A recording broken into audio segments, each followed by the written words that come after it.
Staff, let's see here. Thank you, Mr. Chairman. This is our third and final scheduled budget workshop of the FY. Huh? You said scheduled. You called that, huh? Hopefully, last budget workshop on our FY 2025-26 budget. What I do out of this, we've got a couple of things to present to you. Naturally, the budget has changed to the upward scale due to grants, et cetera, that Kelly will walk you through that. And we also have we wanted to update our uh-oh plan as well. But one of the things that we need to begin building towards is, with this being our final workshop, is beginning of September, the votes go hard, so therefore we need to be banging out any differences that we may have, start drawing on consensus on the budget if at all possible, so that we can move this along, because we do have the business of running the county, and we want to make sure that we can continue to do that. And we need budget capacity is the biggest thing, and you're going to hear us talking about that. No matter what budget we pass, that gives us capacity. That doesn't mean that money will be spent. At any point in time, we can redirect funding. We can stop funding. We can stop a program. We can do all that, but we have to have budget capacity. So that's something you'll hear a lot of. So with saying all of that, without further ado, I'll pass over talking about savings, I'll pass over my one microphone to Kelly. That's as good as the 5 chairs that we have. Thank you, Commissioners. The preliminary budget currently stands at $2,219,095,018, which is 7.5% less than the current year's amended budget, and $19,451,592 more than when it was turned over to the board on July 14th. About $18 million of that increase comes from new grants approved or anticipated to be approved by the board for inclusion in the budget, and the other $1 million of the increase is county funded. The bulk of this increase is in the 1 cent sales tax fund, where we're budgeting for the possibility of bringing more cash forward than previously expected. The other large addition is in the transfer to the sheriff, which increased at the last workshop due to minimum pay standards for corrections officers. And a detailed ledger of all changes has been provided to the commissioners. When we eliminate the double accounting effect from interfund transfers, our net total budget is $195,877,231, and that's in terms of unique revenues and expenses. Grant funding now makes up 63.4% of the budget, and 36.6% is county funded. While the budget includes $124 million, just over $124 million in grant spending, we won't spend this entire amount in the coming fiscal year. When the board approves a grant agreement, we're committing in advance to spend the entire amount of the grant. Therefore, we have to budget the capacity to complete that entire project. For multi-year projects, every year we continue to budget the entire project costs less prior year expenses. We'll see in a later slide a historical comparison of actual expenditures to budget expenditures. That $124 million in grant funding, there's very few counties, if any, in the state of Florida that has that volume of grant funding that is infrastructure. That is an infrastructure that's bringing our tax dollars that our citizens pay to the state and the federal, that's bringing that money back home to us.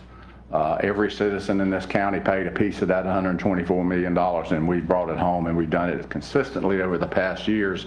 That takes a lot of work to get it here, but we've got that here, and that is needed to make sure the public understands that that's infrastructure dollars.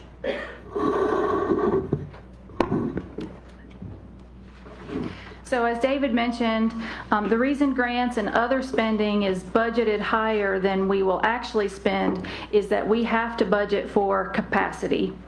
Florida statute provides that counties must budget all expenses contemplated to be made in the upcoming budget year. And that's because once adopted, the budget can't be increased except in the case of a receipt of revenue from a brand new source. So it can't just be more revenue than we expected in a already budgeted source. It's a brand new source of revenue. A new grant agreement is the most common example of new revenue coming from a brand new source. Statute also provides that the county may budget a reserve for contingencies of up to 10% of expenses. This reserve is not intended to be spent, but gives us a small cushion of spending capacity in case our expenses are more than anticipated. If we got into a situation where we needed to spend from reserves, that would need to come to the board to be voted on. But if we don't budget a reserve and we spend more than anticipated, that's a bad situation. We'll have trouble at auditing time. Your next slide's going to take care of that. Okay. So that's not to say that we have to spend our entire budget, and usually we don't. This table shows that over the past 4 years, on average, we've only spent about 48% of the total county budget. In the overall budget, this effect comes largely from how we budget the grant funds and then from reserves that we don't end up spending. In the general fund, that's our largest operating fund where we budget recurring expenses. In that fund, we typically spend about 95% of the budget. This also has to do with the budgeted reserves, but also with expenses being less than we anticipate. David, the county administrator, watches actual expenses very closely. We've all gotten emails when the monthly reports come out, and he encourages us to reduce spending wherever possible. We don't operate, if anybody has ever worked with any state agencies towards the end of the fiscal year where they have to use it or lose it, they have to hurry up and spend the rest of their budget. We don't operate like that. It's only use it if you have to, and we're really throttling down towards the end of the year. And that's one of the differences between state and federal government is we don't have discretionary spending levels. We don't have use it or lose it. In fact, we encourage that to bank that money just as we did with the constitutionals, because when I first came here, constitutionals would lose it. So, but we've set a program up with the board to allow them to save that money, and the same thing goes towards our different departments. We don't fine them or scold them for not spending their budget. We should look for that, and I think if you can look at this chart, year over year, we have brought in, we've actually been under budget, and that's how we have built the fund balance from when I started at $250,000 fund balance, and the governor ready to take us over, to now we're at $4.3 million. And that's not through just not saving, budgeting and spending all of your budget. That's through us having the budget capacity but running as a business. One of the reports I get from Kelly and from our clerk of court is I have all the entire general fund rolled up with other than the grants rolled up, and I look at that at expense and revenue as a overall company, and I look to see what we did that month compared to the previous month, the previous year, as well as the spending and the spending levels. So I look at it from a business standpoint. I don't look at it from a governmental standpoint. That's one of the reasons, and our team, as she was saying, that was an comment about the emails, but last Wednesday night, my team got a flurry of emails up to about 11 o'clock because I went through the financials. And we have, and that's what every month that happens, and we make changes on a monthly basis. So capacity is the issue. We build, and how we do it is you look at 1 year actual, we had a profit of 1.1. The next year we lost 6,000. The next year we had a profit of 2.2. The next year 247,000. So we didn't built that fund balance up by spending the whole budget. We don't look at it that way, so just remember that. And these expense reports that we're talking about, they're very detailed and they are available as a matter of public record, where we are month over month, year over year in terms of actual expenditures in any given department compared to budget. But back to budget capacity, it's important to remember that we can budget money but not spend it, but we can't spend it if we don't budget it, whether we have it or not. So after accounting for grant-funded spending, we're left with $71,735,642 in county-funded expense. On this chart, we differentiate between operating expense, capital, and reserves for a couple of reasons. Like we talked about, reserves aren't expected to be spent, so that's our capacity cushion in the county expenses. Operating expenses are recurring expenses, so we have to have a recurring source of revenue to fund those. Things like labor is the big chunk, but electricity, operating supplies, those are constantly being consumed. They're consumable, so we have to fund them with a revenue that renews every year as well. Capital expenses, we consider those to be one-time expenses because they're durable items. A building or a new road, that will last for multiple lifetimes with proper maintenance. And also capital purchase, they become an asset which adds to our net worth, just like owning a home. So for this reason, we can use one-time revenues like sewer access fees to fund this kind of purchase. Access fees are considered one-time revenues because eventually every property that needs sewer service will be connected and that revenue source will disappear. So we reserve those types of funding sources for capital and project purchasing.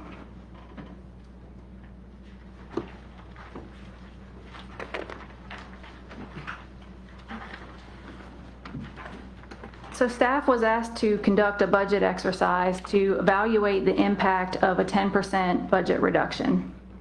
To conduct this exercise, we first had to determine what portion of our budgeted expense would be subject to some reduction in spending.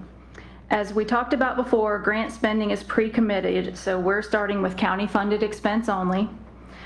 We were asked to exclude public safety for purposes of the exercise, so that comes out next at $27 million. And according to government accounting standards, the departments that make up public safety spending are the Sheriff's Department, Medical Examiner, Disaster Relief, Probation, EMS, the Building Department, Fire, and E911. Mr. Chair, may I ask Kelly a question? And for the rest of this workshop, do I need to go through you or can I ask staff directly? I failed to ask you, Kelly, on the statutory required public safety that we discussed, probation, later on in the presentation, I see there's a note of looking at the possibility of privatizing it. That's my David word for the day. Is that included in this amount right here? I forgot to ask you that. That's included in the $27 million that we're excluding for purposes of the exercise. Thank you, and I apologize for not asking that. Yep. All right. Debt service comes out next. Same reason as the grants, we have pre-committed to that spending, so we can't reduce that expense. Reserves we don't intend to spend. And 1 cent sales tax, we have to exclude that because that spending has been pre-authorized by the voters. The 1 cent sales tax was implemented via referendum, and it is restricted to spending on infrastructure projects, so there's no operational savings to be had with 1 cent sales tax. So that leaves us with a net total of $32 million that may be subject to cost cutting as part of the exercise, 10% of which is about $3.2 million or about 1.5% of the overall budget. 32 million, not 3.2, right? 32 million that could be subject to cost cutting, 10% of which would be 3.2 million. Thank you. Try to cut. The board has been presented with expense reduction plans in the past. Most recently, at the beginning of the COVID pandemic, there was concern that revenues would drop significantly, and so we presented options to kind of immediately throttle expenses, mostly just cash expense, kind of payroll over payroll expense. That plan, in turn, was based on steps that were taken during the 2008 financial crisis, during which the county found itself in a really pretty bad situation regarding revenue and cash reserves, and there's still people around that remember some of these steps as employees of the county. So for this exercise, we took the opportunity to review and update the plan, and these are the steps that staff would present to the board for consideration if we experienced or expected some kind of revenue crisis, or as in the case with some of the later steps, we were directed by the board to permanently cut spending. The first 3 phases of the plan were designed as a rapid response cash savings, like I mentioned. And the last 2 phases would take longer to enact and would have a longer lasting impact. And we'll go through each of the phases and the associated expense reduction in detail.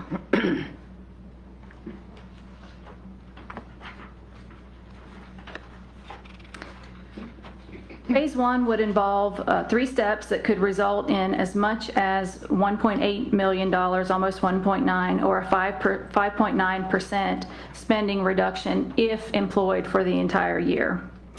Step 1 would be to eliminate overtime countywide except for fire rescue personnel, and this would achieve a savings of approximately $3,000 a week, or $158,000 over a year.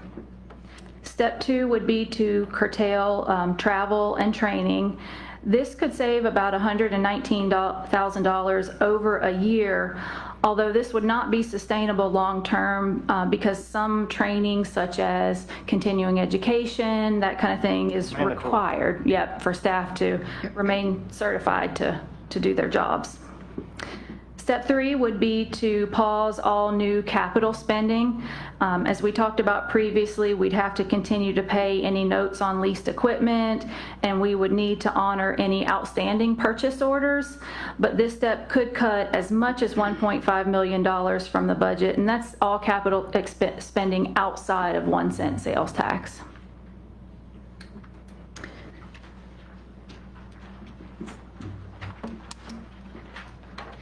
Phase 2 is where the cuts would start to directly impact employees. Step 1 would be to begin furloughing employees in the county's amenity departments. Our non-statutory amenity departments include the library, agricultural extension, landscaping and groundskeeping, recreation, golf, and parks. A 1-day-a-week furlough would achieve a 20% reduction in wage and benefits costs, except health care, which would amount to about $10,000 a week, or $537,000 over a year. Step 2 would be to consider withholding reimbursements to our nonprofit organizations.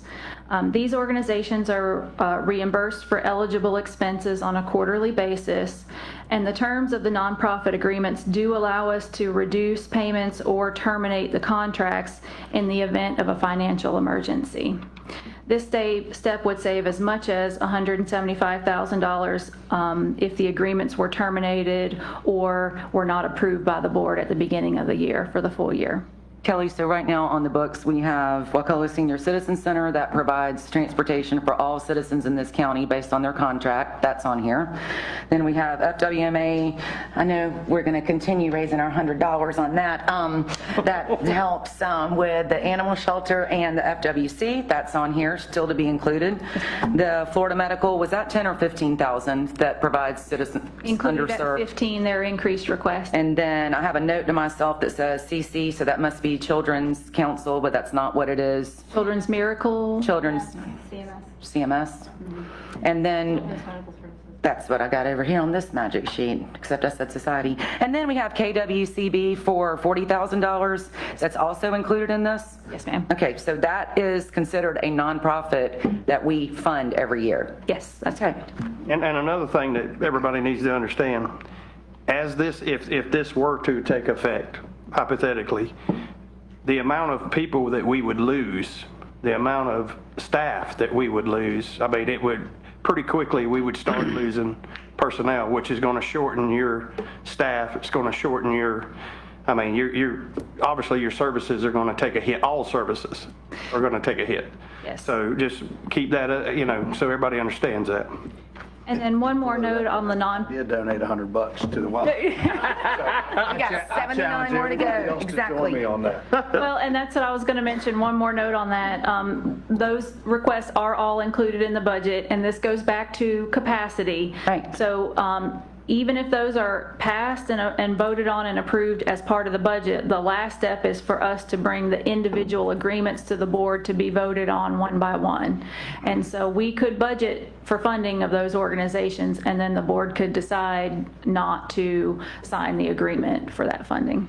And as I said before, these steps are primarily used to, and we keep this up to date fairly regularly, not as regularly as should, because you always need to have a fallback. But this is in case, you know, our legislature does some interesting things sometimes, and the discussions about, you know, the ad valorem and all these things, if all of a sudden they make a mistake, which Tallahassee has been known to make their share of them, you know, all of a sudden we could find ourselves in a budget shortfall.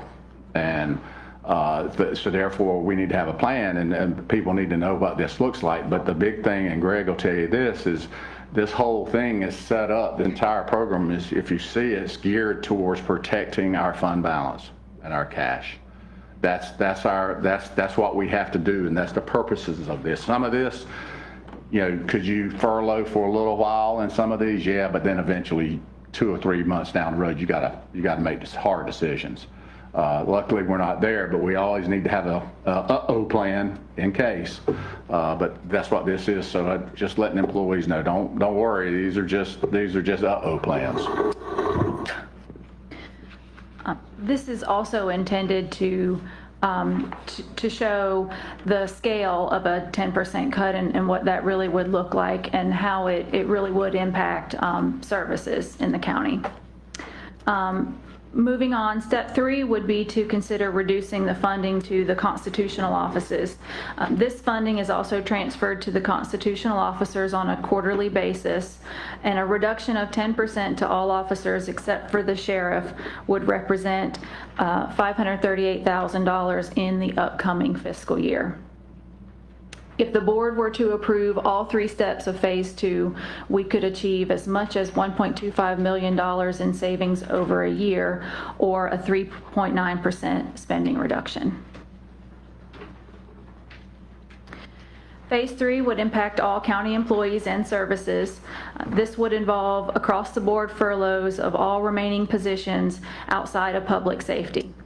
Hourly positions would have their hours reduced, and salaried employees would have their salaries reduced by 20%, for a savings of about $17,000 a week, or $917,000 over a year. Kelly, Yes, ma'am? do we still pay the same amount in benefits for our employees even if they're furloughed? On our percentage-based benefits, FICA and FRS, we would see some savings there, but health insurance is a flat policy purchase over the year, so that's not included in these numbers. So we would still have to pay the CHP? Yes, yes, at the current rates. And finally, we would need to consider layoffs, starting with part-time employees. This would impact as many as 26 part-time employees, for a total savings of $452,000. So the total savings of phase 3 could be approximately $1.4 million, or 4.3% reduction in spending.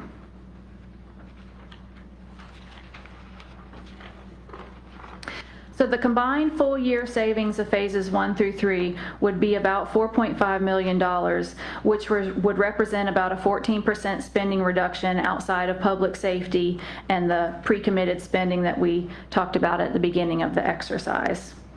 It is important to note, like we have mentioned a couple of times, this plan was never envisioned to be sustainable for a long term or employed for an entire year. This would be throttled, maybe some of the steps would be employed, maybe some not, as we went. So this is a response plan to an immediate cash flow emergency. Which we don't have. Which we don't have, that's correct. For long-term budget reduction on the scale of 10%, the board would need to consider wholesale restructuring and elimination of some county amenities. So this slide shows a list of possible outsourcing and elimination opportunities that would equal an operational budget reduction of about 12%, although the real savings would be somewhat less because county personnel and operating costs would potentially be replaced by a contractor expense, and we would still have costs associated with maintaining facilities even if they were shuttered. This type of privatization may also result in significantly increased costs to citizens who utilize certain services. Recreation and probation are good examples of this. Currently, user fees pay for about 17.5% of the costs to operate the rec park and recreation programming. In order for a contractor to operate the programs on a purely fee-for-service model, you can imagine that the service fees would need to increase substantially. And I think we talked about this a little bit at the first workshop as well.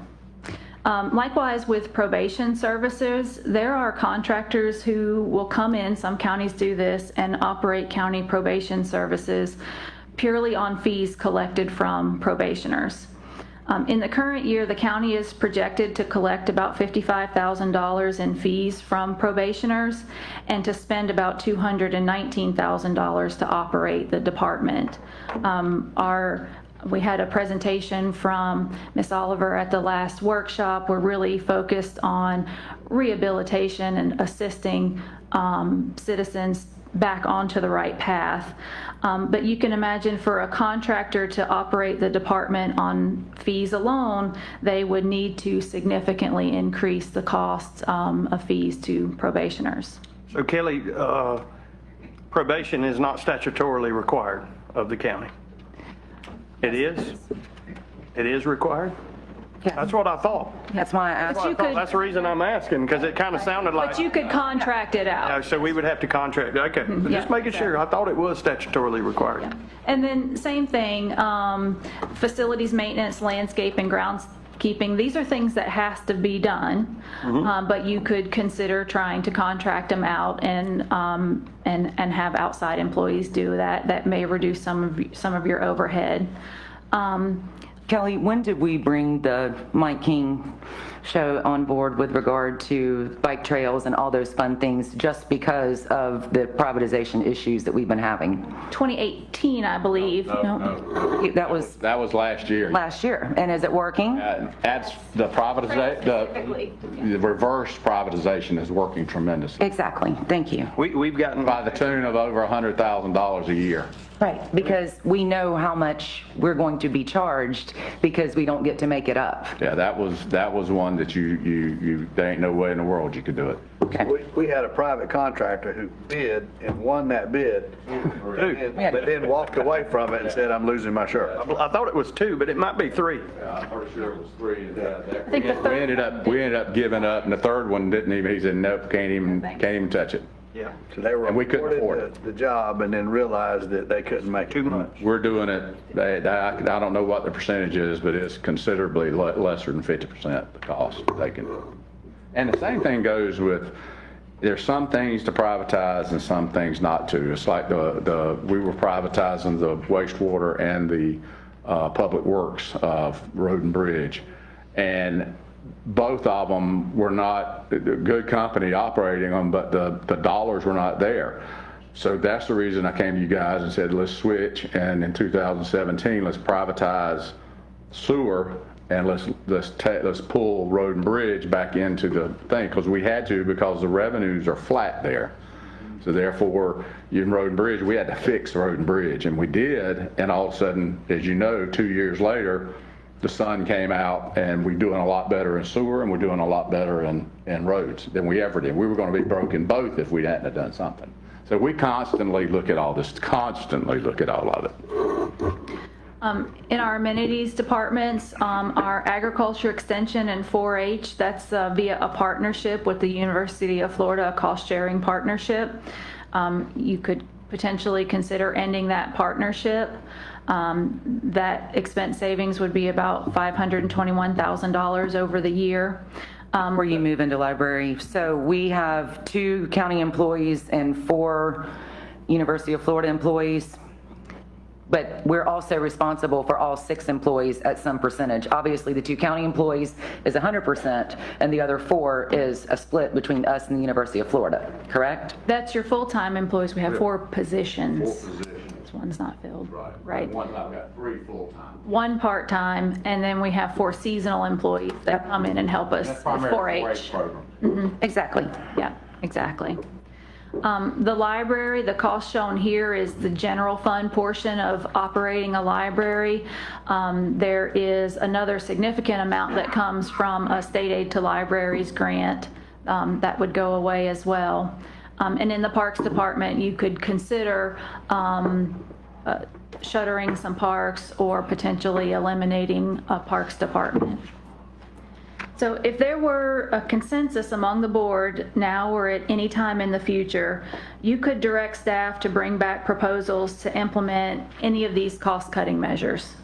But because the changes would require time to implement, we would still need to continue to budget for the capacity to operate these services at their current levels until any kind of a elimination or privatization or cost-cutting plan could be realized. This concludes our budget exercise. I just want to add something before we move into the real part of this. So I just want to make sure that I've added this up and understand what's going on. So what this does is it could eliminate 35 full-time positions and 26 part-time positions. Yes, yes. Okay, and so then the other thing is that like all the library programs go away, most of which are paid for by the Friends of the Library, the children's things, all of those apocalyptic things happen, correct? So I got that going on, exercise, parks, all of those things. And the most important thing to me is that this board did not give a head nod or approval of the majority of the board for you guys to do this exercise. So I greatly, greatly appreciate you doing it. And I'm so thankful that we have a plan. And there is no response necessary. I think it's a good drill because Yeah. It is a great drill. It shows us a eye-opening picture of what can happen. I was here when we did the furloughs. Yeah. And I didn't like that one bit. That was a terrible option for us, and it was terrible for our staff, and I hope we never get back to that again. I hope we never get to the point where we have to cut departments, but I would 100% eliminate 1, 2, 3 departments before I furloughed everybody. Because when you start furloughing, you're just kneecapping Band-Aid. everybody. Well, and- You're hurting the entire process. And I would much rather us to say that everything we do, this is all important. I hope nobody gets the wrong message. This is all important, but if it hits the fan, if we're in a tough situation, something's got to go, and a lot of us grew up here when a lot of this didn't exist. And so could we go back to it? Yes, we could. But a lot of the citizens that we serve are not going to want this stuff to go away. So that's the challenge. As I have said before, I could run this government like a business, and we could run it like a business, but we'd be run out of this county in about a week. So that's God's honest truth. And that's why I brought up realistically, Yeah, you can't- if you start furloughing people, you immediately are going to start losing employees. Yeah, the person that says you can Everywhere. run it like a business, they have no idea what they're talking about. It's exactly like a nonprofit. Yeah. You can't do it. You can't push a rope. You got to No. find that balance. Exactly. One of the points, how many people you see at the library in a year? What's your head count? 4,000? We had 4,000 just this summer for children's programs, just for summer. So that's what I'm saying. If you were running a private business, if we were running like a business, first thing you do is you whack the library. or you charge at 549,000 divided by 4,000. We got you. But Everybody calm down. I'm just saying, this is- Everybody calm down. This is just theoretical. and then you got 4,000 people that are really mad at you. But you know what we're gonna do? We're gonna build you a new library. That's right, we're gonna build you a new one. We can all find something in here that we don't use. Some people don't use boat ramps, some people don't use a library. The horse thing is a big thing, too. Very fortunate if no one's ever had to ride in an ambulance or needed a fire truck, but it's all stuff that makes a community that we have to figure out how to find that balance. Yep. You gotta have services. You gotta have them. Okay, wrapping up. Yes, ma'am. So we will take a quick look at the health of our major funds. In the general fund, we're projecting a year-end fund balance of about $5.4 million, which is right at $1 million above our target of $4.3 million. We are budgeting to spend $478,504 of our cash balance next year, which would leave us with a balance of $4.9 million at the end of fiscal year '25, which would be right at our target. The golf fund is projected to make a profit of almost $115,000 this year, so it is profitable and starting to build a fund balance. The fire fund, which we discussed at the first workshop, is not meeting its target fund balance and is budgeted to spend about half of its remaining cash next year. So this fund will have to be addressed next year, which is why we're conducting the new MSBU study. The road fund has surplus fund balance, but the surplus has been slowly dwindling over the last few years. Revenue in this fund is very flat, so we have to watch the expenses in this fund closely. We did add some extra work to this department this year, and this was the bike trail maintenance. We anticipated those expenses would be offset by the Trail Go maintenance grant program, but unfortunately that program was not renewed. So we will look to shift the trail maintenance back to the general fund in the new landscaping department this year to provide some relief to the road fund. Real quick, Mike, how many miles of trail do we have in this county right now? Just a ballpark. Between 60 and 80, ain't it? And that's, I just want the citizens to understand, there's a lot of trails in this county. Most of it's due to grants and federal funding and state funding for what they call passive recreation, which is what we've been dealing with. I just want to make sure the citizen understand how big of a task that is that y'all have taken on. And the grant agreements, when we got those trails, do have standards for how we keep this landscaping and that we have to keep it.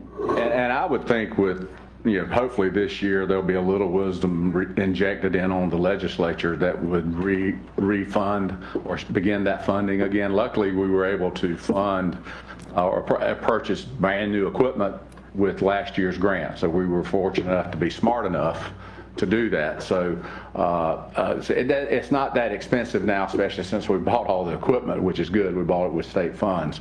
But hopefully the legislature will begin to fund the FERDAP program as well as this program in the future. The sewer fund is doing very well. We have lots of new customers tying on to the system from our septic to sewer projects, so that fund looks good.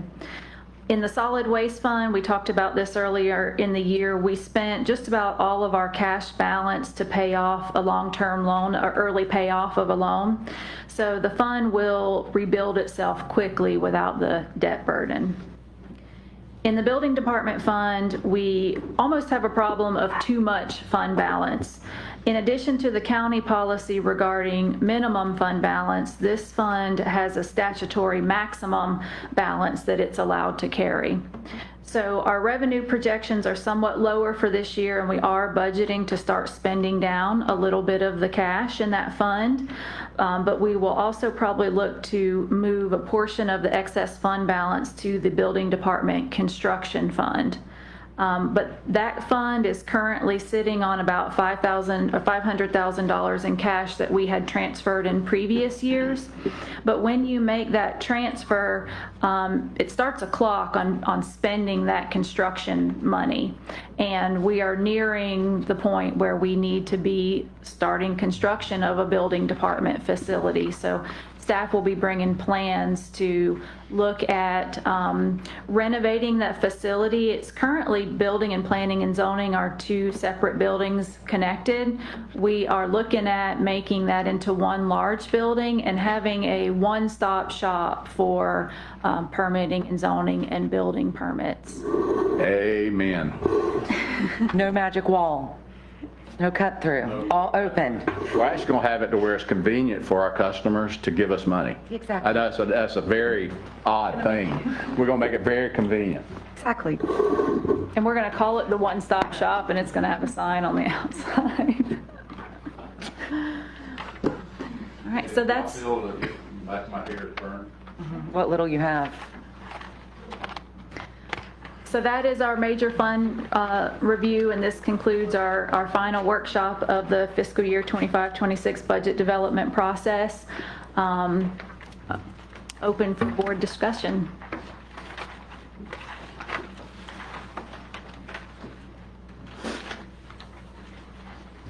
One of the things that we do have ready is in case you want to hear it, is if, as far as the cost cutting is concerned, as we look at things, one of the things that we looked at was our overall landscaping and how can we do it better, more efficiently, and save money at the same time. And we have a plan, and we've talked to you a little bit about that, but we can, whenever y'all get done, we can, Shane is ready to present that, present a program and tell you what he's going to do, so what the plan is.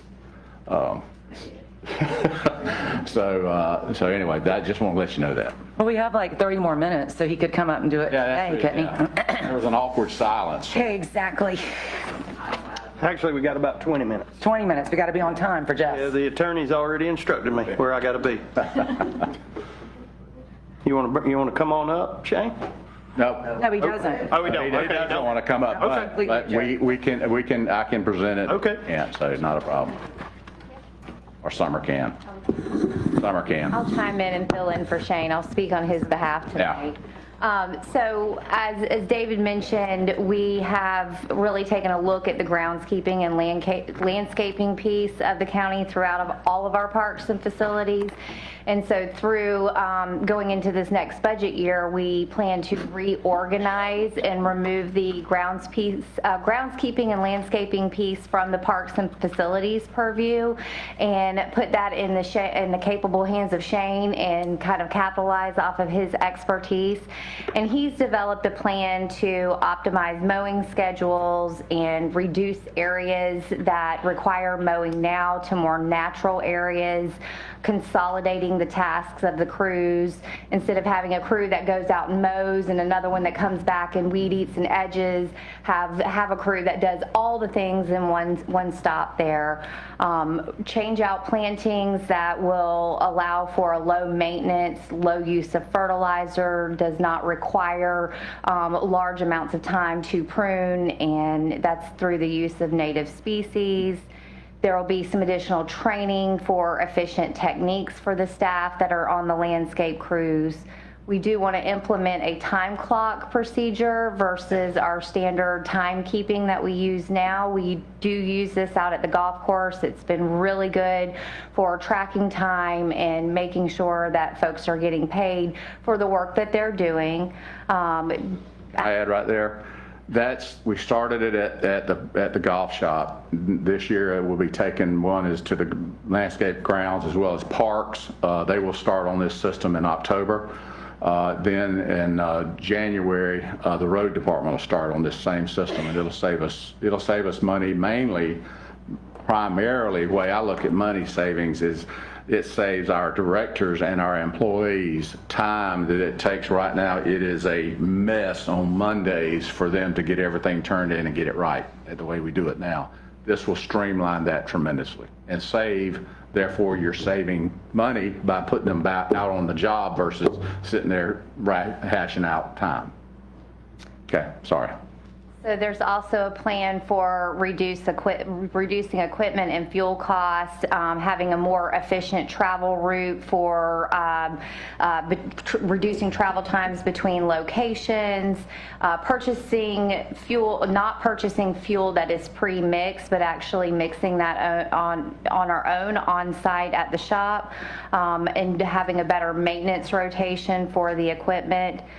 Reducing the cost of materials would include buying wholesale plants in the off-season, pre-ordering those to get a better rate, and buying a truckload of annuals for the annual beds to go around so that we get a better price on those products, as well as a truckload of pine straw versus individual bags of mulch, from the local Ace Hardware or Tractor Supply or where have you. There are some other techniques for chipping and reusing branches to use as mulch in lieu of purchasing mulch for some of our flower beds, and ensuring that any plantings that we put in will, go dormant in the off season and reappear in the spring to avoid additional plantings where they're not needed, or, also saving staff time with that as far as replanting goes. And then continually watch to see if there are areas where we can contract services out and actually get a better rate and return on the work that's being conducted versus putting our staff on boots on the ground in some of those locations. Anything to add? Did I miss anything? Okay. Questions?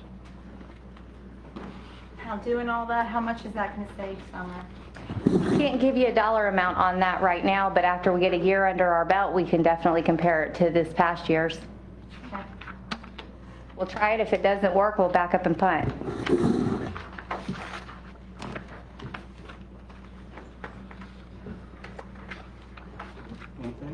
Nothing for me. I'll just make a general comment about the budget itself. So we know the governor was here a few weeks ago and presented the grant for Point Blank for the new employer that's opening up here. At that meeting, if folks don't know, he did make a comment that he's very much, as we all see on the news, he's very much planning to continue to work to reduce ad valorem taxes. But he made an announcement that he understands. He understands, fiscally constrained counties, and he made a commitment to offset fiscally constrained counties with state funds. And so we still don't know what that's going to look like. We still don't know, how that's going to come about, but I commend him for that. I commend him for acknowledging that publicly, that that's going to be a problem for us. And, I've spoken to our legislature, our senator and our representative, and I just want to commit that I look forward to working with them, and let's figure out, how we can get the best outcome of that product, because who knows? That's who doesn't want that? We all want to eliminate property taxes, but we also don't want to have to sell off our ambulances and fire trucks to do it, and so I look forward to that conversation and how that unfolds, and hopefully some wise brains can come together and figure out if and how that's possible. Yep. Also, there's been especially on social media, a big thing about Doge coming to Wakulla County. County Administrator, would you mind letting everybody know that Doge has been and continues? Yeah, we've sent 2 reports in, and as we've said, as well as some other folks have said, Wakulla County is ready for Doge anytime, anywhere, any place. Not a problem, and we feel like we continually Doge ourselves anyway. So, and much to the chagrin of my staff, I dozed them last Wednesday night.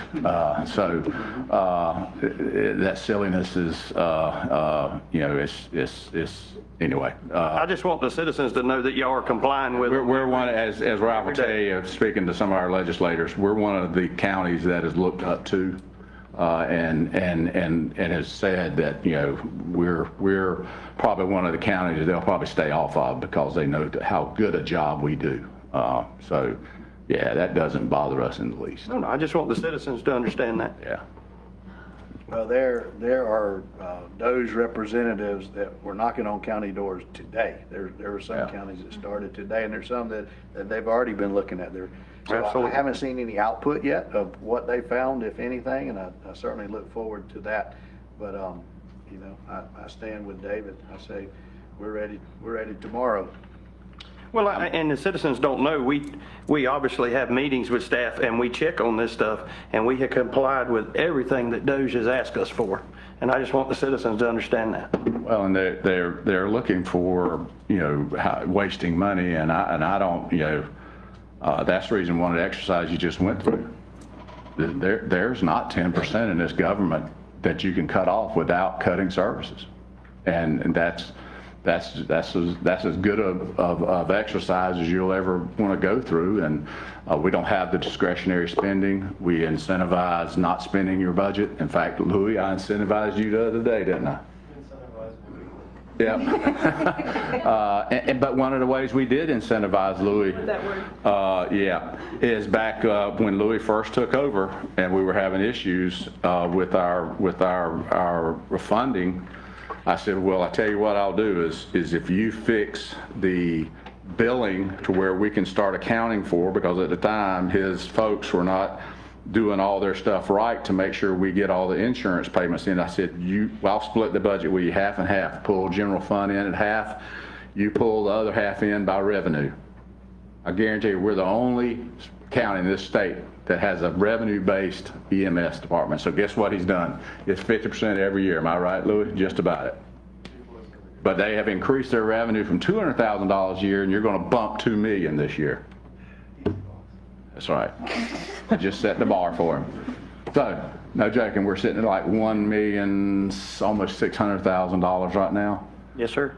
And that's what you do, and that's what you should be doging. That's the type of stuff they should be looking for, that they're not, but they should be. Is how can you improve your overall operations? And as an administrator, that's my job, is to look, how can I improve always? And that's how we come up with that program, how we come up with the you know, all the different things that we're doing, and the grounds, and we change yearly our structures. So Yes, sir. we welcome it. Anything else, commissioners? All right, are we good on the budget as far as our millage and stuff like that? Because like I say, now it gets serious on the 6th, and we need to be able to feel confident we can move forward and start producing materials, et cetera. We're going to be going into some stuff in our next meeting, Right. so obviously we can bring some things up there, but Third. Did I say the 6th? Yeah, you I'm said thinking sixth. about skipping ahead to October, so. Let me mention, the full preliminary budget will be published to the county website on August 29th. And so we encourage and the board will get a copy of that directly as well. But we encourage all the citizens to download that and look at it very closely. And In fact, let me make a little public service announcement. The WBOCC Studio 1843 will be having a budget workshop over Facebook Live, and that's what our studio is 1843. You know why that is? Yeah, because that's the year. when the county was Exactly. established. That took a lot of. WBOCC is our radio style dial, so you can't steal that, Bill. We already got it patented. I would like to make one comment. I think I've probably stress test Kelly's heart over the last 2 weeks. I have sent a lot of information to her and met with her and tried to drill down, tried to make the cuts. And where I came back to, can we make cuts? Absolutely. You know, we could cut something, but we're not just cutting fat, we're going to cut bone. And the citizens have to be willing to do without, you know. We didn't have a rec park when I grew up here, and I guess I turned out okay. But that doesn't mean we need to eliminate a rec park, but it's going to take decisions like that if we're going to make substantial cuts. Can we eliminate, you know, an adoption shelter? We could probably do that too. Not going to be popular. Can we eliminate the donations that we're giving to private businesses that have a vital service to our community? Yes, we could do that. but it's going to hurt. There's going to be a cost to every bit of that. So I'm okay with where we're at. I think what we do, especially this year, is let's let the legislature do their job and tell us how they're going to roll this out, these property cuts. But I do want to thank you, Kelly, because I know I've taken you to wide swings in information, and you've been right there with a smile on your face the whole time. So thank you. Thank you, Kelly. Every time I've been in there, at the end of it, it always boils down to we're cutting, when you say cutting a service, you're cutting, with us, you're going to cut somebody. And that's what we don't want to do. So thank you, Kelly. All right. So question, Go new ahead. people, Josh and I included. So when do we make decisions about option, what was it, 1, 2, 1A, 1B? Is that now? It would be good to give them that direction. I mean, Well, You want to change their direction. the consensus that we came to at the previous workshop was option 2. 2, which was to keep the millage steady and to don't do anything with the PST. And I think the other major direction was to include the nonprofit agreements in the funding, 3% COLA, the changes to CHP that we talked about. So as of right now, we have the one preliminary budget, which was option 2, plus the changes that have been listed for the board. And that also includes the constitutionals, their ask. Exactly, yes, that's correct. Their final asks after some. And all the grants, And every grant. all the grants. I will note there may still be some changes to the budget after today. There's a couple of grants on the agenda this evening. If approved, those will need to be added to the budget. And we're still operating on estimates for all of our liability and our property insurances. Jen is working very hard. Our new employee services, Jennifer Hoffman, is working very hard with our insurers to really try to get us some better pricing and a better deal from our insurers. So I'm hoping that we will get final estimates within the next week or so before our first vote. And I'm hoping we can even save a little bit of money on our insurances. That'd be great. But I will continue to keep a log of every line change to the budget, and that's the budget that will come for a vote on September 3rd. So there's no other options? I'm just asking. Well, other options would be direction from the board to change something today. So one of the options that was on the table is to a slight decrease of the millage rate, but to increase the PST. So I think we're at the point now to figure out, do we hold what we have? Do we cut something? If we cut something, we need to be prepared to identify. And say, And with regard to the PST, that goes into effect when, with what we have right now? half a year. In that option that was presented, it would go in effect March. It was halfway through the year is what we had. And that's not our timeline, that's their timeline. Correct, that's the Correct. process timeline. Yes. And that was option 2 or 2B? That was option 1. Okay. What the board directed was option 2. And one of the things that I asked her to do, I said, okay, let's go to the absolute rollback rate. And what that got us into, what we saw, it was similar lines of what you saw with a 10% cut. It would be, Right. okay, and I think what we talked about is, privatizing probation, privatizing Parks and Rec, eliminate the adoption center, but keep the law enforcement side of animal control. I mean, it got into significant cut. Could we do it? Yeah, we could do it, but is it going to be popular? Nope. No, it's gonna be And very so, unpopular. that was one of the drills that I took her through, and then I kind of went full circle. And then she cut it down to 785 for me, kind of a middle of the road. But we still go into what we don't want to do, in my opinion, is you lower the millage 0.5, and then next year they come to us and say, look, you got to go up. So now we're jumping it back, we jump back with the yo-yo effect. I don't want to do that to the You got a people. big nut coming the next year. You got a $500,000 department. And not only that, you're going to feel the compression next year. You're gonna feel from compression. all these, the state law enforcement, all these state raises. I mean, DeSantis has given the state some great raises. But let's be realistic. We're going to feel that compression. The sheriff's office is going to feel that compression. The EMS is going to feel that compression. Our fire department's going to feel that compression from the state of Florida, from Tallahassee Fire. Well, and also as Commissioner Thomas has hinted, we got to play chess here. We can't play checkers. And it's going to be playing it with the legislature. And we need to be careful what we do with our ad valorem at this point in time. We got to play chess. Well, one of the things that we haven't mentioned is the legislature just this past session, this year, they eliminated sales tax on commercial rental property. Sounds great, right? Cut a tax. Who doesn't want that? But what that equated to us is a loss of $250,000 in revenue, approximately, that we were getting before. That's roughly $250,000. So you can think about that. You got to absorb $250,000. The state trimmed our hair, and we got to be the ones that come up with, you know, how we offset it. And so, That's why I didn't want to get into the yo-yo thing. yeah. Well, you were saying, Ralph, did you do the true rollback rate, the 7.54? Was that your scenario? Yeah. Actually, we, 7.49. yeah, You went even lower? 7.49. Well, it is 7.49, the rollback. Yes,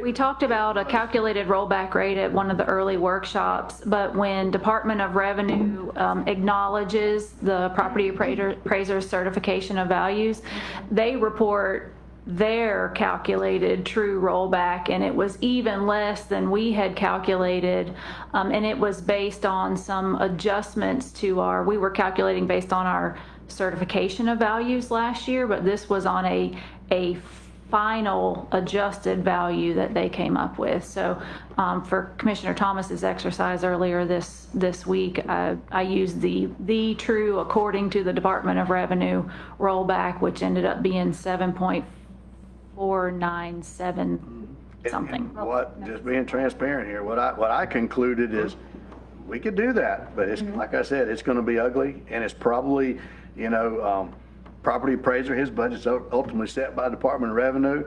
The sheriff can appeal whatever we come up with, and so that would push those arguments back to the state. And so, I said, do we want to do that? Do we want to pick that fight right now when the governor has committed to offset us with the fiscally constrained counties? Yeah, not sure why you reduce the revenue if you're going to get offset by it. Yeah. Yeah, you don't, that's the last one you do. So believe me, there was part of me said, let's fight, let's do it, let's force those hands, let's make Term those limits. cuts. But then we're going to be cutting departments, we're going to eliminate Parks and Rec probably, and the senior center, and so we're not going to be just fighting the governor and fighting the legislature, we're going to be fighting our own people. We're basically shooting ourselves in the foot. But she did it for me. We went through the drill, and you know. She's going on a cruise tomorrow. I mean, not tomorrow, but Yeah. And you got to remember the compression next year. Yeah. I mean, it's coming. I mean, I'm a realist. It's coming. It is, it just seems like this is the time to cut it, when we have a little extra, because in the next couple of years, we may not be so lucky. But think about this also. We don't know what the legislature's going to come Right, up with. I understand. Let's say we do some scorched earth decision and we cut $500,000. Next year, if the legislature say, okay, we're going to fund you, what are they going to fund us at? What we just cut? just cut. And now, years after that, when, you know, CPI goes up, healthcare, everything goes up.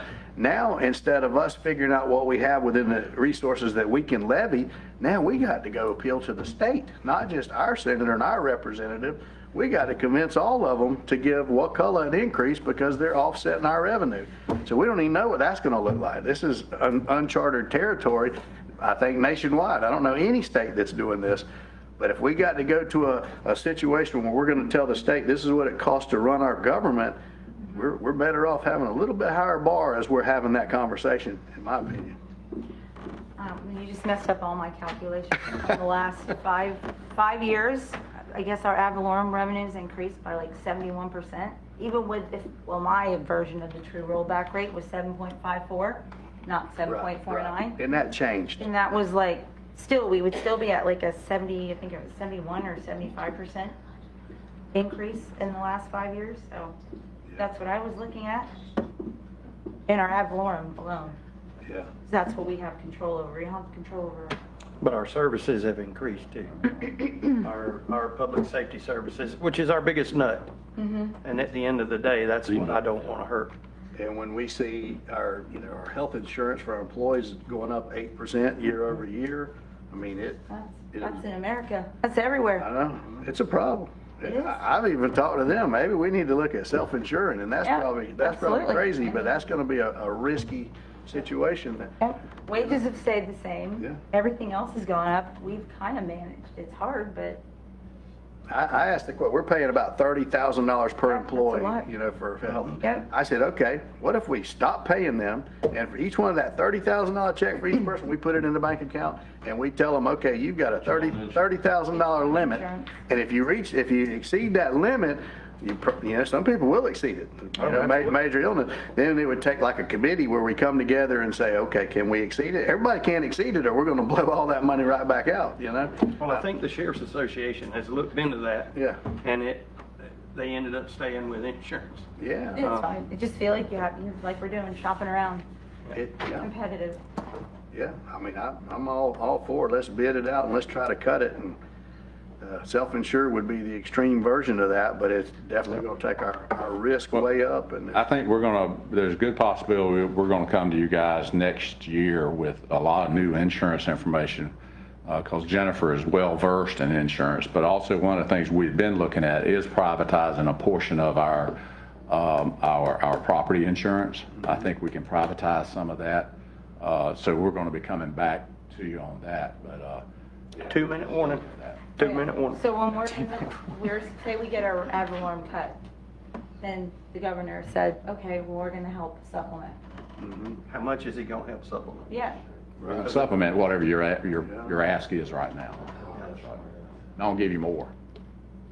Oh, I didn't think that. I figured. Well, I think the Small County Coalition had did some numbers where they went in at 10, at the same, what we would get if we went in at 10, at the millage rate at 10, and they came up with the numbers. And just like I said, don't quote me on it, but I think the fee we heard was $680 if you do all the financially constrained counties for everybody that's homesteaded. And we're one of the few small counties that has this low of a millage rate. I mean, we're number 7 in the state right now, lowest millage rate. I mean, We're good number gracious. 57 for low tax. Yeah, so, I mean, holy cow. Yeah. Kelly, what's our projected ad valorem revenue for this year? $18,840,000. What's our total budget number you put up there, the first slide tonight? 219. So that's an important thing that our citizens need to understand. We're paying in $18 million in property taxes on our home, and that's our proposed budget. So where's the rest of that money coming from? It's not magic jelly beans. That's money because our staff is really good at pulling money from state and federal grant programs. Now, most of that is not recurring expenses. That's not paying salaries. That's paying infrastructure. That's buying roads and projects and grants. But what that means is for our $18 million investment, we're getting a $219 million return on that investment. Still taxpayers' dollars, and we pay in it just like everybody else does. But we've done a good job of bringing more home than we're paying just locally, personally. Well, my little calculation, it's still 18 million, Yeah. minus maybe $800,000. But it's better than the 10%. That's what, 3.2 million? Yeah. I'm just stating a fact. I don't know. Like I said, it just seems like this would be the time to cut. And if there's something We we have a missed, surplus. I'm all for cut if we can justify. If there's something we missed, and that goes for the citizens as well. This budget is all public record. If somebody sees something. I've actually, It's just grouped so much, I have to have like every detail. It's not broken down enough. I've actually met with Grouped citizens. together. Like, how many staplers does this department use? How many trucks does this department use? I mean, we can't see it all. It's grouped in one area. That's what is very confusing. So I've actually met with citizens in the county and took the budget and said, show me where to cut. Did you Ralph can have a attest to that 'cause better he walked in breakdown on than us. me? Did you have a better breakdown?